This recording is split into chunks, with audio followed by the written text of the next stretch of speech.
আসসালামু আলাইকুম রহমতুল্লাহি ওবারাকাতু। ভাই আল্লাহর হুকুম ভাসুক তখন নামাজ পড়েন, আল্লাহ নবীদের সুন্নতে কোনো বড় দাঁড়িয়ে रहेন, এখন আটকান, এখন কালিমা ফেরা মুসলমান হন, ইনশাল্লাহ জান্নাতুল ফেরদাউসি নুজুলা পাইবেন, মূর্তি পূজা বাদ দেন।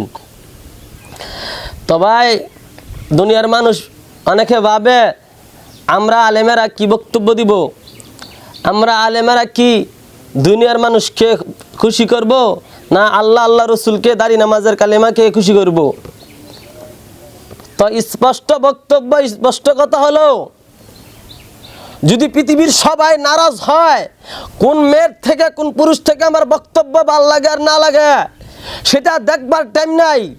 যদি পৃথিবীর সবাই নারাজ হয় এক আল্লাহর রসুলকে খুশি করার জন্য, যদি গরদান দিতে হয় দাড়ি নামাজ কালেমাকে খুশি করার জন্য, যদি গরদান দিতে হয় দিমু, যদি রক্ত দিতে হয় দিমু, যদি জীবন দিতে হয় দিমু, ইনশাল্লাহ রক্তের সাগর পাড়ি দিয়ে ইনশাল্লাহ আল্লাহর রসুলকে দাড়ি নামাজ কালেমাকে ইনশাল্লাহ খুশি করাই সারমু, ইনশাল্লাহ খুশি করাই সারমু ইনশাল্লাহ।